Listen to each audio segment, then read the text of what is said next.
Hello friends, welcome to Ainu's kitchen. നമ്മൾ ഇന്ന് റെഡിയാക്കി എടുക്കാൻ പോകുന്നത് കടല റോസ്റ്റ് ആണ് കേട്ടോ. വളരെ ടേസ്റ്റി ആയിട്ടുള്ള ഒരു കടല റോസ്റ്റിൻ്റെ റെസിപ്പിയാണ് നമ്മൾ ഷെയർ ചെയ്യാൻ പോകുന്നത്. അപ്പോൾ നമുക്ക് വീട്ടിലോട്ട് പോകാം.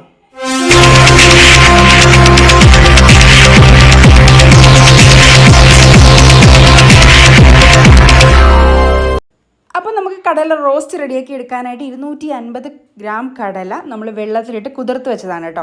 അപ്പോൾ ഈ ഒരു പാത്രത്തിൽ ഇരിക്കുന്നത് എന്താണെന്ന് വെച്ച് കഴിഞ്ഞാൽ കടല നമ്മൾ കുതിർക്കാനായിട്ട് ഉപയോഗിച്ച വെള്ളമാണ്. അപ്പോൾ നമ്മൾ കുതിർക്കാനായിട്ട് എടുക്കുമ്പോൾ നന്നായിട്ട് വാഷ് ചെയ്തതിന് ശേഷം നമ്മൾ വെള്ളത്തിൽ കുതിർക്കാനായിട്ട് വെക്കുക. അപ്പോൾ ആ കുതിർക്കാൻ ഉപയോഗിക്കുന്ന വെള്ളം നമുക്ക് ആവശ്യമുണ്ട് കടല നമുക്ക് വേവിച്ചെടുക്കാനായിട്ട് കേട്ടോ. അപ്പം ഞാൻ താണ്ടെ അത്രയും വെള്ളവും അതിലേക്ക് തന്നെ ഒഴിച്ചു കൊടുക്കുകയാണ്. നമ്മുടെ കടല വെന്ത് വരുമ്പോഴത്തേനും റെഡിയായി കിട്ടും. അപ്പം നമ്മുടെ കടല നമ്മൾ വേവിക്കാനായിട്ട് വെച്ച് കൊടുക്കുന്നുണ്ട്. ഒരു 4-5 ഫിസിൽ, അതും കുക്കറിനെ ഡിപ്പെൻഡ് ചെയ്തിരിക്കും കേട്ടോ. ഇനി നമുക്ക് വേണ്ടത് 2 തക്കാളി എടുക്കുന്നുണ്ട്, ചെറിയൊരു പീസ് ഇഞ്ചി, 2 അല്ലി വെളുത്തുള്ളി, 3 സവോള, 2 പച്ചമുളക്, ഇത്രയും നമ്മളിവിടെ എടുത്തു വെച്ചിട്ടുണ്ട്. ഇത് നമുക്കിനി ചെറുതായിട്ട് അരിഞ്ഞെടുക്കണം കേട്ടോ.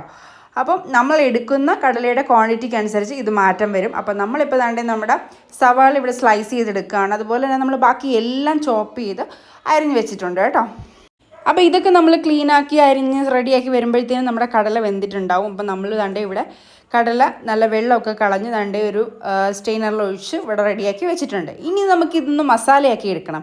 നമ്മൾ എപ്പോഴും കറികളാണ് കൂടുതലും കടല കൊണ്ട് ചെയ്യാറ്, പക്ഷേങ്കിൽ ഇങ്ങനെ ചെയ്തെടുത്താൽ നല്ല ടേസ്റ്റിയാണ് കേട്ടോ. അപ്പോൾ നമ്മൾ ചൂടായ പാത്രത്തിലേക്ക് നമുക്ക് വെളിച്ചെണ്ണ ഒഴിച്ചു കൊടുക്കാം. അതിലേക്ക് കുറച്ച് കടുകിട്ട് പൊട്ടിച്ചു കൊടുക്കുകയാണ് ചെയ്യുന്നത്. അപ്പോൾ എണ്ണ ഒഴിക്കുന്നത് ഞാൻ എടുക്കാനായിട്ട് വിട്ടുപോയി, അതുകൊണ്ടാണ് കേട്ടോ വീഡിയോക്കകത്ത് ഇല്ലാത്തത്. അപ്പം വെളിച്ചെണ്ണയാണ് ഒഴിച്ചു കൊടുത്തിട്ടുള്ളത്. അതിലേക്ക് ഇനി നമുക്ക് കടുക് പൊട്ടി കഴിയുമ്പോൾ കുറച്ച് കറിവേപ്പില ഇട്ട് കൊടുക്കാം. കറിവേപ്പില ഇട്ട് കൊടുത്തതിന് ശേഷം നന്നായിട്ടൊന്ന് ഇളക്കി കൊടുക്കുന്നുണ്ട് കേട്ടോ. എല്ലായിടത്തും ഇങ്ങനെ ഒന്ന് സ്പ്രെഡ് ആവട്ടെ എന്ന് വിചാരിച്ചിട്ട് എല്ലായിടത്തോട്ടും ഒന്ന് ഇളക്കി കൊടുക്കുന്നുണ്ട്. ഇളക്കി കൊടുത്തതിന് ശേഷം ഇനി നമുക്ക് ബാക്കി ഇൻഗ്രീഡിയൻസ് ചേർത്ത് കൊടുക്കണം. അതായത് നമ്മൾ സവാള ഓൾറെഡി അരിഞ്ഞ് വെച്ചിട്ടുണ്ടല്ലോ. നമ്മുടെ സവാള 3 നമ്മൾ അരിഞ്ഞ് വെച്ചിട്ടുണ്ട്. അപ്പം വലിയ സവാളയൊക്കെ ആണെന്നുണ്ടെങ്കിൽ 2 എടുത്താൽ മതി, ഇല്ലെന്നുണ്ടെങ്കിൽ ചെറുതാണെന്നുണ്ടെങ്കിൽ 3 എടുക്കാം കേട്ടോ. ഇനി നമുക്കിതൊന്ന് വഴറ്റിയെടുക്കണം. നമ്മുടെ ഉള്ളി നന്നായിട്ട് നമുക്ക് വഴറ്റിയെടുക്കണം. അപ്പം നമ്മൾ ഉള്ളി വഴറ്റി വെക്കുന്ന കറികൾക്കെല്ലാം മിക്കതിനും നല്ല രീതിയിൽ ഉള്ളി വഴറ്റിയാലാണ് നമുക്ക് ആ ഒരു ടേസ്റ്റ് നല്ല രീതിയിൽ കിട്ടുക അല്ലേ. അപ്പം നല്ല രീതിയിൽ ഉള്ളി വഴറ്റിയെടുക്കണം. അപ്പം നന്നായിട്ട് പെട്ടെന്ന് വഴറ്റി വരാൻ വേണ്ടി നമുക്ക് ഈ ഒരു സമയത്ത് തന്നെ ഇതിലേക്ക് ആവശ്യത്തിനുള്ള ഉപ്പും കൂടെ ഇട്ട് കൊടുക്കാം. അപ്പം നിങ്ങൾക്ക് കടലയുടെ കൂടെ വേണമെങ്കിൽ കുറച്ച് ഉപ്പ് ഇട്ട് കൊടുക്കാം കേട്ടോ.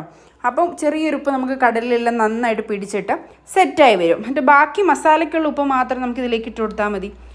അപ്പോൾ ഇത് ഇടയ്ക്കിടയ്ക്ക് ഒന്ന് നന്നായിട്ട് ഇളക്കി കൊടുക്കണം. അതിനനുസരിച്ച് അടച്ചു വെക്കുക, ഇളക്കി ഇടയ്ക്കിടയ്ക്ക് കൊടുക്കുക, അടുക്കി പിടിക്കാതെ നോക്കുക. വെള്ളം ഒന്നും ഒഴിച്ച് നമ്മൾ വഴറ്റിയെടുക്കേണ്ട ആവശ്യമില്ല.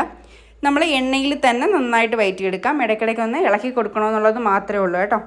അപ്പം നിങ്ങൾക്ക് ഈ വീഡിയോ ഇഷ്ടമാണെന്നുണ്ടെങ്കിൽ ലൈക്ക് ചെയ്യാനും അതുപോലെ തന്നെ നിങ്ങളുടെ പ്രിയപ്പെട്ടവർ കൂടി ഷെയർ ചെയ്യാനും മറക്കരുത്. അതുപോലെ തന്നെ നിങ്ങൾ ഈ ചാനൽ സബ്സ്ക്രൈബ് ചെയ്യാതാണ് കാണുന്നുണ്ടെങ്കിൽ ഒന്ന് സബ്സ്ക്രൈബ് ചെയ്തേക്കാം.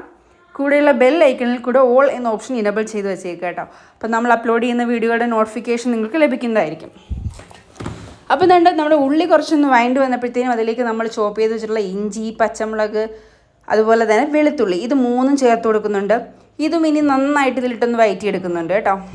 ഇത് നമുക്ക് കടല കറികൾ ഉപയോഗിക്കുന്നത് പോലെ തന്നെ ചപ്പാത്തിയുടെയും ദോശയുടെയും അതുപോലെ തന്നെ പുട്ടിൻ്റെയും അപ്പത്തിൻ്റെയും ഒക്കെ കൂടെ യൂസ് ചെയ്യാൻ പറ്റും കേട്ടോ. ഈ ഒരു രീതിയിൽ നമ്മൾ ചെയ്യുമ്പോൾ നല്ല ടേസ്റ്റിയുമാണ്, വേറൊരു ടേസ്റ്റി ആയിട്ടാണ് നമുക്ക് തോന്നുന്നത് കേട്ടോ. അപ്പോൾ നിങ്ങൾ എന്തായാലും ട്രൈ ചെയ്ത് നോക്കുക. ഈ സമയത്ത് നമ്മൾ 2 തക്കാളി അരിഞ്ഞ് വെച്ചിട്ടുള്ളതും കൂടി ഇതിലേക്ക് ചേർത്ത് കൊടുക്കുന്നുണ്ട്. തക്കാളിയും കൂടെ നന്നായിട്ടൊന്ന് ഇളക്കി കൊടുത്തതിന് ശേഷം നമുക്കിനി വീണ്ടും ഇതൊന്ന് അടച്ചു വെക്കണം കേട്ടോ. നമ്മുടെ തക്കാളി ആവിയിലിരുന്ന് നന്നായിട്ട് വെന്ത് വന്നതിന് ശേഷം മാത്രമേ നമുക്കിതിലേക്ക് പൊടികളൊക്കെ ചേർത്ത് കൊടുക്കാൻ പറ്റൂ. അപ്പോൾ ഇതൊന്ന് നമുക്ക് മൂടി വെച്ച് ഒന്ന് വേവിച്ചെടുക്കാം.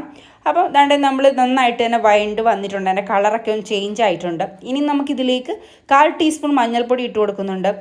ഇനി അത് നന്നായിട്ട് അതിൻ്റെ പച്ചമണമൊക്കെ ഒന്ന് മാറട്ടെ, അത് നന്നായിട്ടൊന്ന് വഴറ്റിയെടുക്കാം കേട്ടോ. അതിന് ശേഷം നമുക്ക് ദാണ്ടെ ഇതുപോലെ ഒന്ന് ആക്കി കൊടുത്തിട്ട് ഇതിലേക്ക് 1 ടീസ്പൂൺ മല്ലിപ്പൊടി ആഡ് ചെയ്ത് കൊടുക്കാം. അതുപോലെ തന്നെ നമ്മൾ ചേർത്ത് കൊടുക്കുന്നത് 1 ടീസ്പൂൺ മുളക് പൊടിയും കൂടെ ആണ് കേട്ടോ.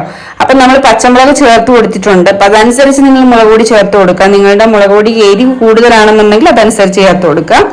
നമ്മളിപ്പോൾ കാശ്മീരി മുളക് പൊടിയാണ് ചേർത്ത് കൊടുത്തിട്ടുള്ളത്. അതിനുശേഷം നന്നായിട്ടൊന്ന് പച്ചമണം മാറിയിട്ട് അതിലേക്ക് 1/2 ടീസ്പൂൺ മസാലപ്പൊടിയും കൂടെ ചേർത്ത് കൊടുക്കുന്നുണ്ട്. ഇനി നന്നായിട്ട് ഇത് വഴറ്റിയെടുക്കണം കേട്ടോ. ഇതിൻ്റെ ഈ പൊടികളുടെ എല്ലാം പച്ചമണം മാറിയതിന് ശേഷമാണ് നമ്മൾ ഇതിലേക്ക് കടല ചേർക്കേണ്ടത്. ഇപ്പം നമ്മളൊരു 1/2 ടീസ്പൂണോളം കായപ്പൊടികൾ ചേർത്ത് കൊടുത്ത് നന്നായിട്ട് മിക്സാക്കി ആ പച്ചമണമൊക്കെ മാറിയതിന് ശേഷം നമ്മുടെ കടല നമ്മൾ വേവിച്ച് വെച്ചിട്ടുള്ള ഇതിലേക്ക് ഇട്ട് കൊടുത്ത് നന്നായിട്ട് തന്നെ ഇളക്കി മിക്സാക്കി എടുക്കാമേ.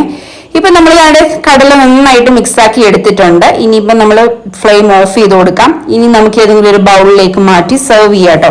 അപ്പം നിങ്ങൾ വീഡിയോ ഇഷ്ടപ്പെടുകയാണെന്നുണ്ടെങ്കിൽ ഉറപ്പായിട്ടും ലൈക്ക് ചെയ്യണം. എന്തായാലും ഒന്ന് ട്രൈ ചെയ്ത് നോക്കുക.